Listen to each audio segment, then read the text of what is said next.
La galerie a été créée il y a à peu près 2 ans maintenant. Dès que j'ai pu prendre ma retraite, c'était une passion un petit peu. J'avais envie de créer un point de culture un petit peu dans le sud de l'Île-de-France. Je trouvais qu'il y avait beaucoup de salons, des salons qui ne durent pas très longtemps pour les artistes. Ils peuvent exposer 1, 2, 3 tableaux. Tandis que là, je leur offre la possibilité pendant 3-4 semaines d'exposer une quinzaine, une vingtaine de leurs œuvres. Et pour l'instant, c'est gratuit pour eux. Je fais ça vraiment pour l'art, pour la région. Et j'attire de plus en plus de personnes maintenant. Alors aujourd'hui, vous avez la chance de voir à la galerie une grande exposition, ce que j'appelle l'exposition majeure de la galerie. Ce sont des artistes qui sont cotés ou des artistes qui ont eu des prix. Et donc je vais vous présenter un petit peu ce qu'il y a aujourd'hui, c'est-à-dire Takamizu Kami. Alors Takamizu Kami est un artiste japonais, il est en France depuis déjà un petit moment, depuis une bonne dizaine d'années, de l'art abstrait japonais avec beaucoup de symbolique, le yin, le yang, le travail de la matière, la féminité, vous allez voir sa représentation de la femme au travers de Vénus que vous avez l'impression de voir en pierre alors que tout ceci est en peinture. Il incorpore énormément de poudre de marbre, mais il peut incorporer également du métal. Vous allez voir, c'est assez prodigieux. Des grilles, des objets métalliques, petit format, grand format également. Une véritable créativité. Beaucoup de couleurs, vous verrez aussi beaucoup de rouge. Le rouge étant la couleur de la femme, pour les Japonais en tout cas.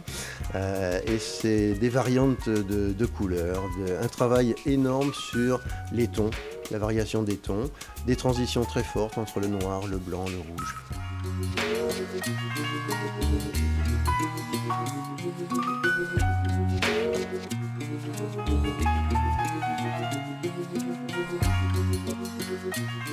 Vous avez également deux autres artistes présents à la galerie. Vous avez Kazem.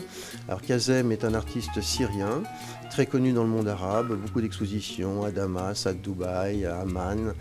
Il est en France depuis maintenant, disons, à peu près 5-6 ans. Et il commence à se faire beaucoup connaître, surtout avec son travail au travers du marc de café. Donc ça, c'est extraordinaire de voir comment il dessine, comment il peint avec les mains, les doigts, les ongles, comment il vous représente des visages, le marc de café recouvert avec une propolis, qui est une substance émise par les abeilles pour protéger le travail. C'est une sorte de vernis, mais un vernis naturel. Il travaille bien entendu aussi à l'huile. Alors vous verrez aussi un grand tableau ici exposé à la galerie qui a eu le prix au Grand Palais lors de l'exposition Aran Capital, la dernière exposition.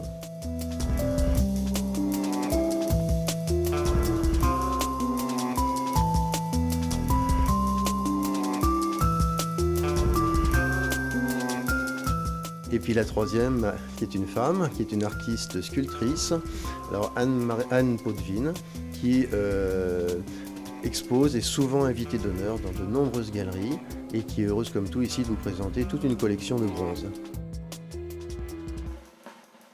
Le sculpteur ou la sculptrice s'incorpore très bien entre deux artistes peintres que je choisis très différents l'un et l'autre, des techniques différentes, des styles différents, de façon à ce que le public qui vient pour voir un des artistes découvre l'autre et vice-versa sans faire de comparaison particulière puisque ce sont des styles très différents. Plus il y aura de visiteurs, plus nous aurons de chance effectivement de vendre des œuvres. Alors l'objectif actuellement est de dépasser les 300 visiteurs sur une exposition. Actuellement, nous tournons en moyenne à peu près à 200-250. En moins de 2 ans, c'est pas mal. On a réussi quand même à beaucoup se faire connaître. Le bouche à oreille fonctionne bien. Et puis, je dirais qu'il y a une sympathie, si vous voulez, dans ce monde artistique. C'est un des rares métiers, je dirais, où la personne qui rentre avec le sourire et lorsqu'elle sort, elle ressort avec le sourire. Je connais pas beaucoup de métiers comme ça et ça me fait beaucoup plaisir.